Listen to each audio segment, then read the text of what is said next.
Danny Carter wiped the sweat from his forehead as he finished repairing another broken air filter on Deck 7 of the massive Zephyrian ship. The metallic taste in his mouth reminded him that he had been breathing recycled air for 3 years. Now, ever since the tall crystalline aliens had taken him from the mining colony on Kepler 442b, his homeworld was nothing special. Just another human settlement that got swept up when the Zephyrian Empire decided to expand their territory. He was 28 years old now, though keeping track of time was hard when you lived on an alien ship that never saw real sunlight. The Zephyrians kept humans as servants, and Danny had learned to accept his fate. At least they fed him and gave him a place to sleep. Some humans had it worse on other ships, or so he heard from the whispered conversations in the servant quarters. The work was simple enough. Danny fixed things that broke, cleaned systems that got dirty, and made sure the ship kept running smoothly. The Zephyrians were 8 feet tall with skin that looked like blue-green crystal and glowed softly in the dark.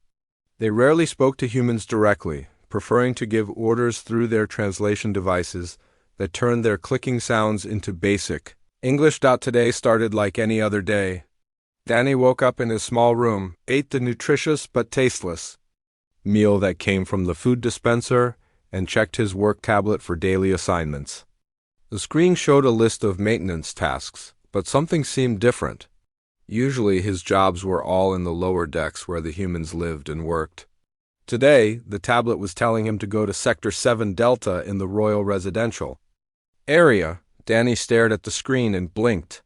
This had to be a mistake. Humans were never allowed in the upper decks where the important Zephyrians lived. He pressed the help button on his tablet, but the response was automatic. The system confirmed his assignment and told him to report to Sector 7 Delta. Immediately, he shrugged his shoulders and picked up his tool bag. Maybe they needed some basic repairs done in the fancy part of the ship. The Zephyrians were smart, but their technology still broke down sometimes, and they seemed to think humans were good at fixing things with simple tools and hard work. Danny took the service elevator up to Deck 15, higher than he had ever been before. The corridors here were different from the plain metal hallways in the lower decks.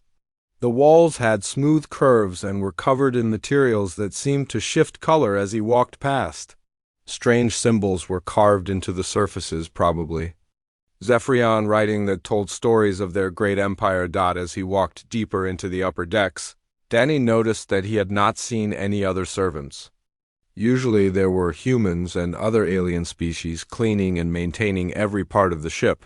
Here the corridors were empty except for the soft humming of the ship's systems and the gentle glow from the walls. He checked his tablet again.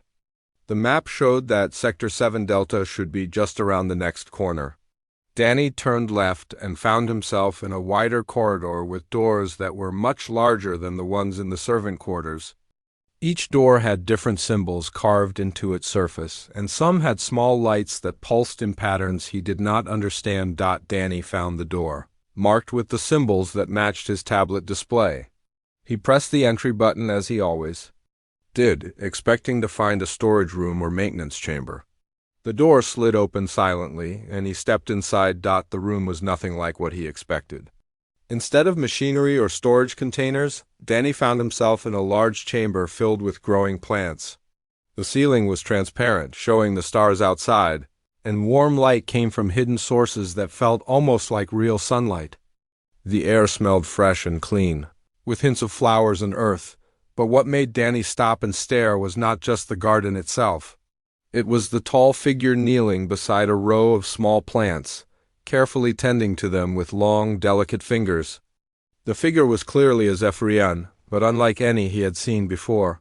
She wore simple robes instead of the metallic armor that most Zephyrians preferred, and her crystalline skin glowed more softly than others of her kind. The Zephyrian woman looked up when Danny entered, and her large eyes went wide with surprise. For a moment, neither of them moved. Danny realized that he was probably in serious trouble, but he could not help staring at the plants around her. Among the strange alien flowers and vegetables, he could see familiar shapes that made his heart race with excitement. "Oh, wow, you got the tomatoes to actually fruit," Danny said, completely forgetting where he was and who he was talking to. I have been trying to grow these for years back home. He dropped his tool bag and walked closer to get a better look at the plants. There were tomatoes, yes, but also roses with red petals and small daisy flowers that reminded him of his grandmother's garden. Danny had not seen earth plants since he was taken from his homeworld, and the sight of them made him feel homesick and happy at the same time. The Zephyrian woman watched him approach, but she did not call for guards or demand that he leave. Instead, she seemed curious about his reaction. Danny knelt down beside the tomato plants and examined them carefully. The leaves were healthy and green, and the small red fruits were just beginning to ripen. "These look really good," Danny continued, his voice filled with genuine admiration. "The soil mixture must be perfect, and you got the light spectrum just right. Most people don't realize that tomatoes need a lot of light to fruit properly." He looked up at the Zephyrian woman and smiled. "I'm Danny, by the way. I'm supposed to be here to fix something, but I got distracted by your garden. This is amazing work." The woman tilted her head slightly, studying Danny with an expression he could not quite read.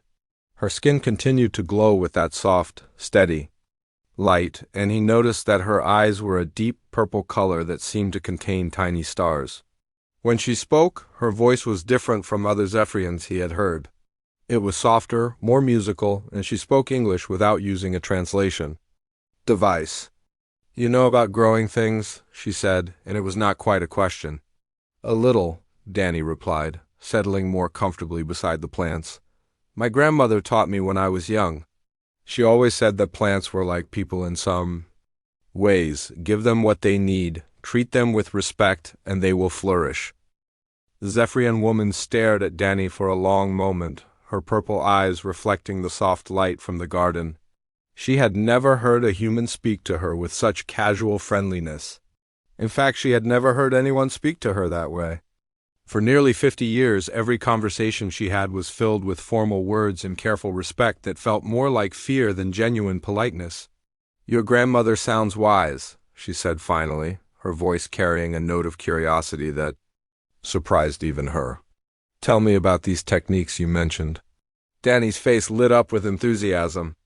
He had not talked about gardening with anyone since leaving Earth, and the chance to share his knowledge felt wonderful. "Well, the most important thing is understanding what each plant needs. Take these tomatoes, for example.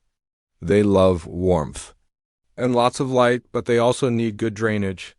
Too much water and the roots will rot, too little and the fruit won't develop properly." He pointed to the soil around the plants. "You've got the mixture just right here. It looks like you added something to make it drain better, maybe some kind of mineral aggregate. That's smart because tomatoes hate sitting in wet soil." The Zephyrian woman nodded slowly. "I studied human agricultural methods in our databases. Your species has an unusual ability to grow food in difficult conditions. I wanted to understand how you do it." Danny looked around the garden with new appreciation. "You studied human farming? That's incredible. Most of your people act like humans can't do anything important." "Most of my people believe that strength comes only from conquest and technology," she replied quietly. "But I have observed that humans survive and even thrive in places where other species fail. There is something different about how you approach challenges." Danny picked up a handful of soil and let it run through his fingers. "My grandmother used to say that plants teach you patience and hope. You can't force them to grow faster than they want to, but if you give them what they need and wait, they'll surprise you with what they can do." The woman watched him carefully. "And you believe this applies to more than just plants?" "Sure," Danny said with a shrug. "People are kind of the same way. Give them a chance, treat them with respect, and most of them will do their best to help you, even in tough situations." For the first time in years, the Zephyrian woman felt something stir in her chest that she had almost forgotten. It was hope mixed with a strange kind of longing. "What was your homeworld like?" she asked. Danny's expression grew wistful. "It was a mining colony, so it wasn't fancy or anything. But people worked together to make it livable. We had community. Gardens where everyone contributed something. My grandmother grew the best tomatoes in the settlement. She always said that sharing good food was one of the ways humans showed love for each other. Love, the woman repeated the word as if testing how it felt. Your species uses that word often. It appears frequently in your literature and communications. Yeah, I guess we do, Danny said, smiling. It's important to us? Love for our family, for friends, for the places we live. Even love for growing things. He gestured toward the garden. You must love these plants to take such good care of them. The woman was quiet for a moment, considering this. I find them peaceful. When I tend to them, I do not think about the burdens of leadership or the demands of the empire. I think only about helping them grow. Danny nodded, understanding. That's exactly what my grandmother meant. Plants don't care about politics or power or any of that complicated stuff. They just want to live and grow, and when you help them do that, it feels good. They worked together in comfortable silence for a while, Danny showing her how to check. For pests and explaining why certain plants grew better next to each other. The Zephyrian woman listened carefully, asking thoughtful questions and sharing her own observations about how the plants had changed over the months she had been caring for them. You know, Danny said as he examined a row of daisies, I never asked your name. I'm probably breaking some protocol by being here, but I'd like to know what to call you. The woman hesitated. If she told him who she really was, everything would change. He would become formal and distant like everyone else. But his honest, friendly manner was something she had not experienced in so long that she found herself reluctant to lose it. You may call me Vera, she said finally. It was not entirely a lie. Velthara was her full name, but Vera was close enough and sounded more human. Nice to meet you, Vera, Danny said with a genuine smile. Thanks for letting me see your garden. It's the most beautiful place I've been since leaving home. Before Vera could respond, a sound from the corridor made both of them look toward the door. Heavy footsteps were approaching, accompanied by the distinctive clicking sounds that Zephyrians made when they were agitated or alert. Someone is coming, Vera said, her voice suddenly tense. You should not be here. If they find you ... What will happen? Danny asked, but he was already reaching for his tool bag, sensing the urgency in her tone. Humans are not permitted in the residential sectors without specific authorization. The penalty for unauthorized entry is severe. The footsteps were getting closer, and Danny could hear multiple voices now. Vera's skin began to glow brighter, which Danny was learning meant she was stressed or excited about something. Is there another way out? He asked quietly. Vera shook her head. The only exit is through the main door. The voices in the corridor were loud enough now that Danny could make out individual words through the translation system. Someone was talking about security protocols and unauthorized access. His heart started beating faster as he realized how much trouble he was in. Listen to me carefully, Vera said, her voice taking on a tone of authority that seemed natural to her. When they enter, say nothing about our conversation. I will handle this. But what if they trust me? Vera interrupted. Do you trust?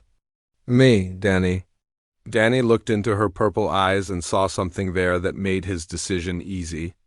Despite everything he had been taught about the Zephyrians, despite the fear and uncertainty, he found that he did trust this strange woman who loved growing earth plants in her secret garden. Yeah, he said quietly. I trust you. The door slid open and several tall figures in metallic armor entered the chamber. Danny had never seen Zephyrians like these before. They moved with military precision, and their crystalline skin glowed with a harsh, cold light that made the garden seem suddenly dark and threatening. The lead guard stepped forward, his armor making harsh clicking sounds with each movement. Danny could see that his crystalline skin was glowing with an angry red light, and his large eyes were fixed on the human with obvious disgust. Behind him, 3 other guards spread out around the room, their hands resting on weapons that hummed with deadly energy. Your Majesty, the lead guard said, and Danny felt his stomach drop as he realized what that title meant. We detected an unauthorized presence in your chambers. This human servant has violated sacred protocols by entering the royal residential sector. Danny's mind raced as the full weight of his situation hit him. He had not just wandered into any Zephyrian's private space. He had somehow stumbled into the Queen's own rooms. The woman he had been casually talking to about gardening techniques was the ruler of the entire Zephyrian Empire. No wonder she had seemed different from other Zephyrians he had met. "Captain Knox," Vera said, and her voice had completely changed. Gone was the gentle, curious tone she had used with Danny. Now she spoke with cold authority that made the air in the room feel heavier. "I did not summon you." "Your Majesty, security protocols require immediate response to any breach of the royal sector," Captain Knox replied. "This human must be removed and punished according to imperial law." Danny wanted to speak up to explain that it was all a mistake, but Vera's earlier words echoed in his mind. She had told him to trust her and say nothing. He forced himself to remain silent, even though every instinct told him to run or fight, or at least try to defend himself. "What punishment does imperial law require for this offense?" Vera asked, though her tone suggested she already knew the answer. "Death, Your Majesty," Captain Knox said without hesitation. "No lesser being may look upon the sacred spaces of the royal family and live. It is the law that has protected our empire for 1,000 years." Danny felt his knees go weak. Death. He was going to die because he had followed incorrect directions on his work tablet. He thought about his grandmother and wondered if she would ever know what happened to him. He thought about the tomatoes in Vera's garden and how they would continue to grow even after he was gone. "I see," Vera said calmly. "And what if this human was here by my direct command?" Captain Knox's glowing skin flickered with confusion. "Your Majesty, I do not understand." "This human possesses knowledge that I require for my botanical research," Vera continued, her voice steady and authoritative. "I ordered him brought here to serve as a consultant on agricultural matters. His presence in my chambers is not a violation of protocol, but the fulfillment of a royal decree." Danny stared at her in amazement. She was lying to save his life, creating a story that would protect him from the consequences of his accidental intrusion. But why would the Queen of the Zephyrian Empire risk her reputation to help a human servant she had just met? Captain Knox looked skeptical. "Your Majesty, there is no record of such a decree in the security protocols. Surely if you had intended to bring a human to the royal sector, proper documentation would have been filed. Are you questioning my authority, Captain?" Vera's voice dropped to a dangerous whisper, and her skin began to glow with a bright, steady light that made the guards step back slightly. "No, Your Majesty," Captain Knox said quickly. "I merely wish to ensure proper security procedures were followed. The security procedures I choose to follow are my decision alone," Vera replied. "This human will remain in my service as long as I deem it necessary. You will update the protocols to reflect his authorized presence in the royal sector." "Yes, Your Majesty," Captain Knox said, though his tone made it clear he was not happy about the situation. "What designation should be assigned to this human?" Vera looked at Danny for a moment, and he saw something in her eyes that might have been amusement. "He will be listed as Royal Botanical Consultant. He's to have access to my private chambers and any resources necessary for his work." The guards exchanged glances that Danny could not interpret, but none of them dared to argue with their queen. Captain Knox made a formal bow and gestured for his men to follow him toward the door. "Your Majesty," he said before leaving, "if I may respectfully suggest, the other members of the Royal Council may have questions about this unusual appointment." "Then they may bring their questions to me directly," Vera replied. "I trust that will not be necessary." "Of course not, Your Majesty," Captain Knox said, though his tone suggested otherwise. "We will leave you to your botanical research." When the guards were gone and the door had closed behind them, Danny finally allowed himself to breathe normally again. His hands were shaking slightly, and he realized that he had been closer to death than he had ever been in his life. "Thank you," he said quietly. "You saved my life." Vera's formal mask slipped away, and she became the curious, gentle woman he had first met.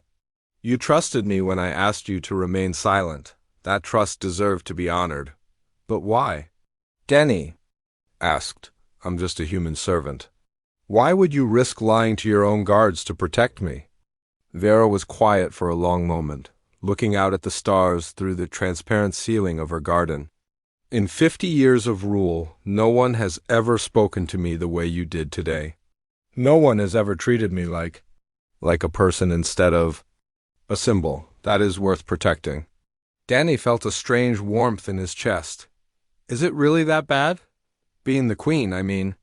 Every word spoken to me is carefully chosen, Vera replied. Every gesture is calculated. Every person who enters my presence wants something from me, whether it is power or favor or permission to do something that serves their own interests. You are the first being in decades who simply wanted to share knowledge about growing plants. Well, Danny said, managing a small smile, I guess I'm your royal botanical consultant now. What does that job involve exactly? For the first time since he had met her, Vera smiled back.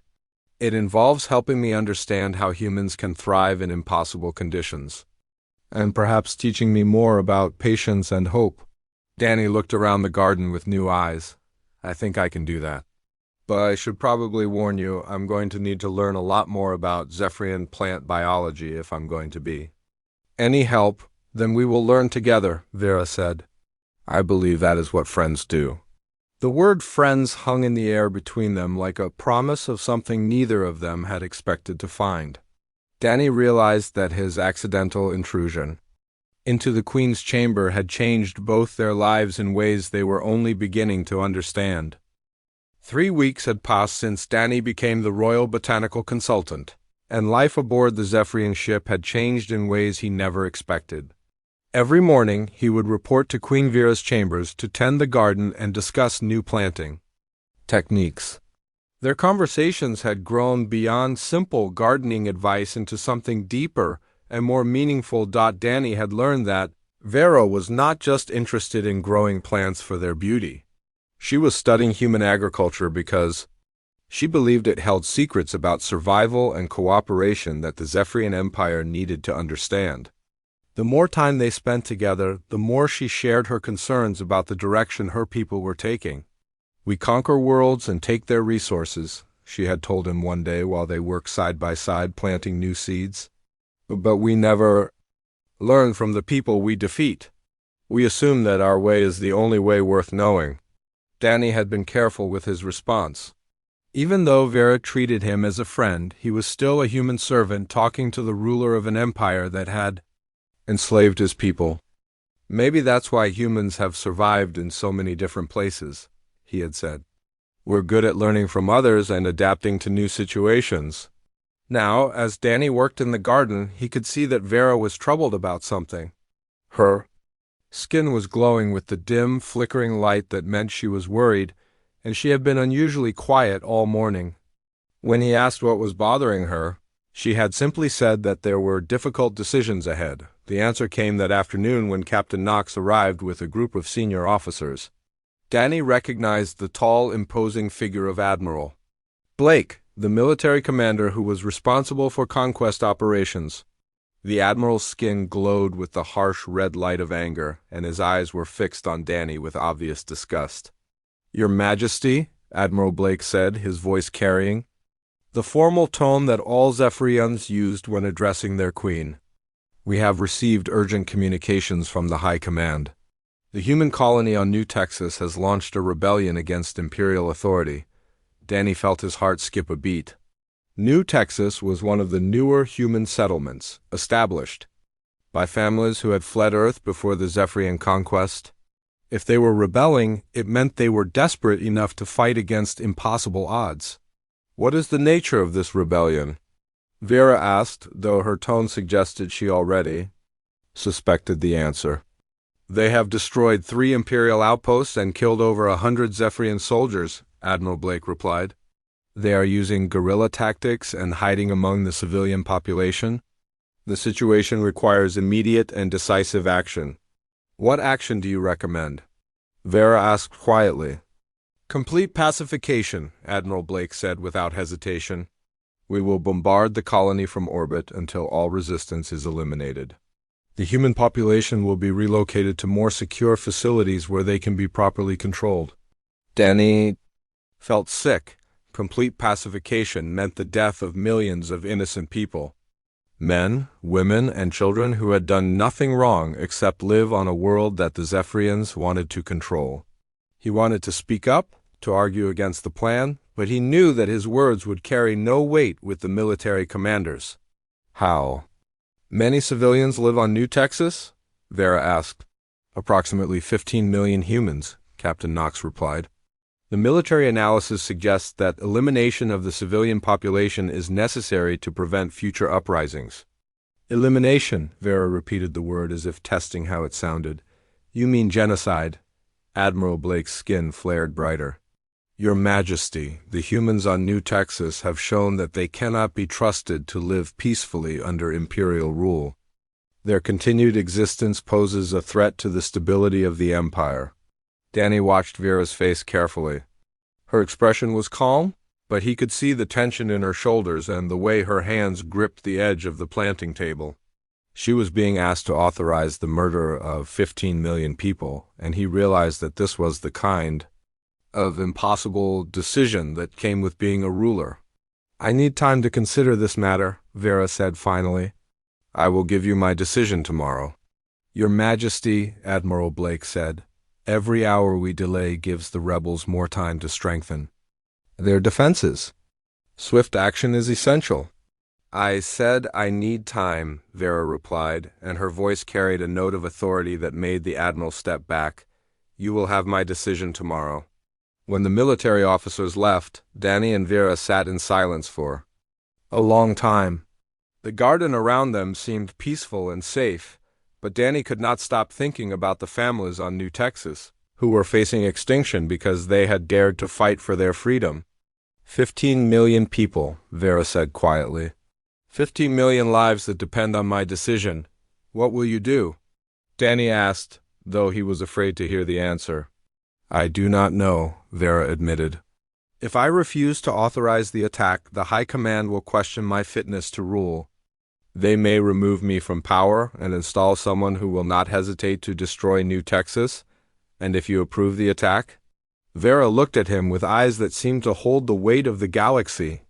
Then I become the kind of ruler I have always tried not to be. I become a destroyer of worlds instead of a protector of life. Danny thought about his grandmother's words about patience and hope. He thought about the tomatoes in Vera's garden and how they had grown from small seeds into something beautiful and life-giving. He thought about the 15 million people on New Texas, who were probably looking up at the stars and wondering if they would live to see another day.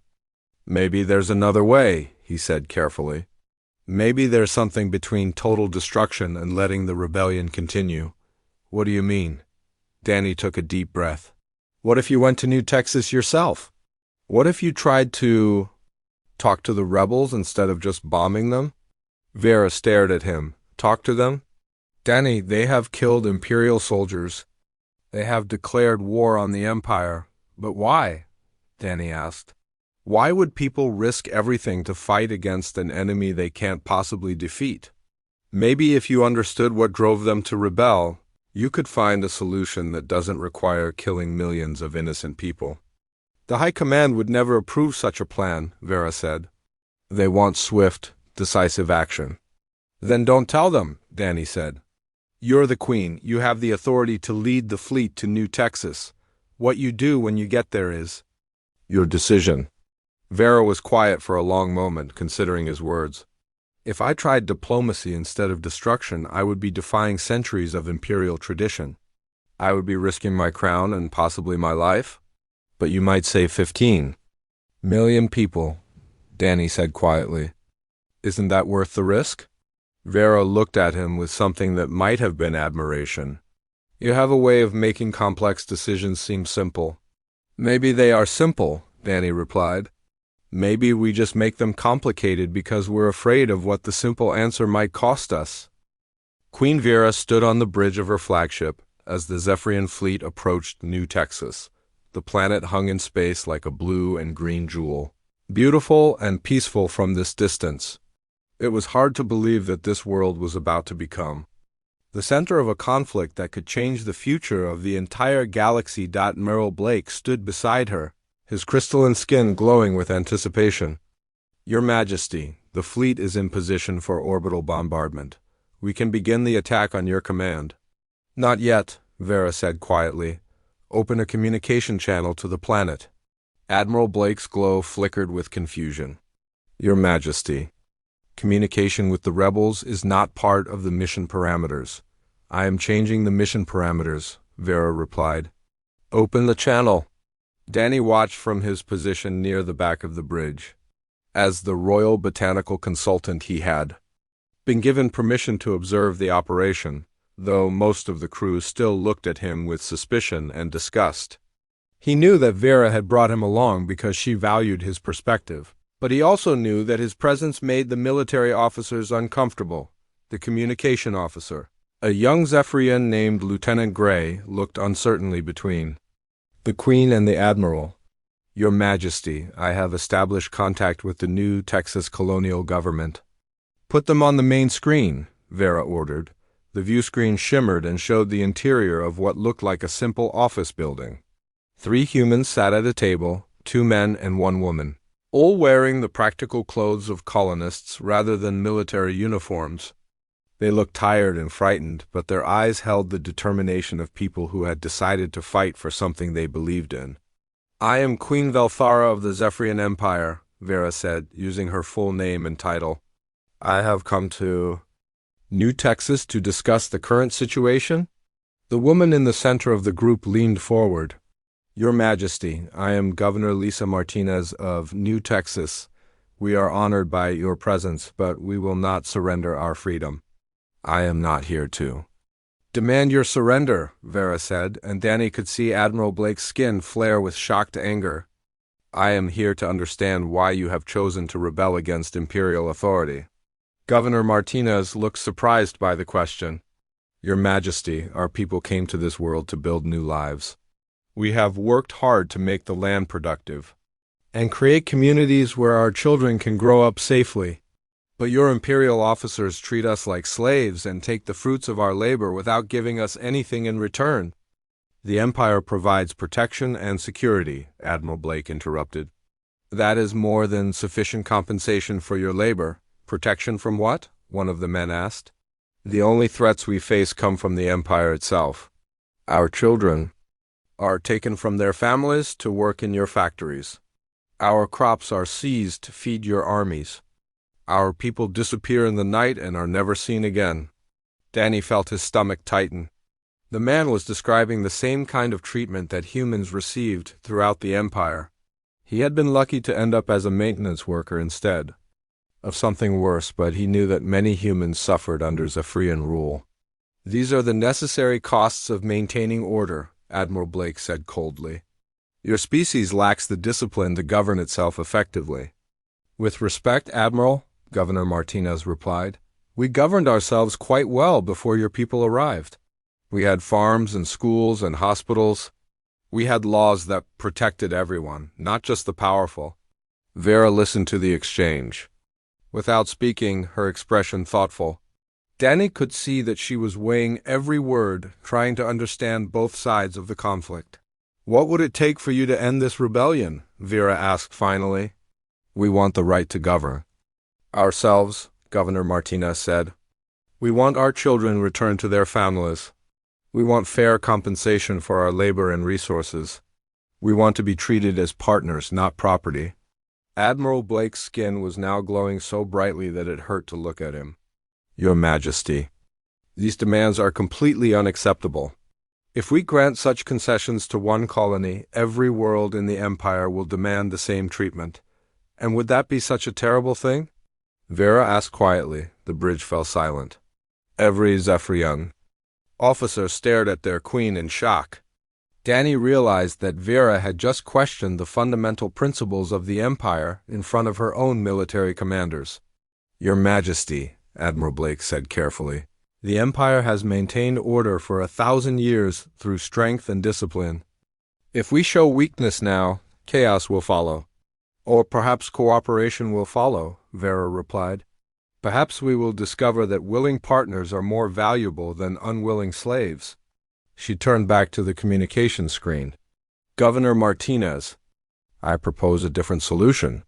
Instead of destroying your colony or forcing you to surrender, I offer you a chance to prove that humans and Zephyrians can work together as equals. What kind of proof? Governor Martinez asked suspiciously. I will withdraw all Imperial forces from New Texas, Vera said. You will govern yourselves as you wish. In return, you will share your agricultural knowledge and techniques with the Empire. We will establish trade agreements that benefit both our peoples. Admiral Blake stepped forward, his anger barely contained. Your Majesty, I must protest this decision. You are abandoning Imperial law and tradition. I am creating new traditions, Vera said firmly. Traditions based on cooperation instead of conquest. The High Command will never accept this, Admiral. Blake warned. They will remove you from power and complete the destruction of New Texas. Then I will deal with the High Command when that time comes, Vera replied. But I will not authorize genocide when there is another path forward. Danny watched as Admiral Blake's expression changed from anger to something darker and more dangerous. Your Majesty, I cannot allow you to betray the Empire you swore to serve. The Admiral reached for his weapon, but before he could draw it, several younger officers moved to stop him. Lieutenant Gray and two other Zephyrians restrained the Admiral while he shouted about duty and tradition. It seems that not all of your officers agree with the Admiral's interpretation of duty, Vera observed calmly. Lieutenant Gray stepped forward, his skin glowing with nervous energy. Your Majesty, many of us have questioned the wisdom of endless conquest. Perhaps it is time to try a different approach. Over the following months, the agreement between New Texas and the Zephyrian Empire became a model for other colonies throughout the galaxy. Humans shared their knowledge of sustainable agriculture and adaptive survival techniques, while Zephyrians provided advanced technology and protection from external threats. Danny found himself appointed as the first human ambassador to the Zephyrian crown, a position that would have been impossible to imagine when he was just a maintenance worker cleaning air filters. He and Queen Vera worked together to establish new colonies where humans and Zephyrians lived and worked as equals. The Garden Inn, Vera's chambers, became a symbol of their partnership. Earth plants grew alongside Zephyrian flowers, each species contributing something unique to create something more beautiful than either could achieve alone. Danny often thought about his grandmother's words about patience and hope as he watched the garden flourish. Years later, when historians wrote about the transformation of the Zephyrian Empire from a conquering force into a cooperative federation, they would trace the beginning of that change to a simple mistake. A human servant had entered the wrong room and discovered that even the most powerful ruler in the galaxy was just a person who needed friendship and understanding. Danny had learned that sometimes the smallest accidents can lead to the biggest changes, and that treating others with respect and kindness can transform enemies into friends and create possibilities that no one had imagined before.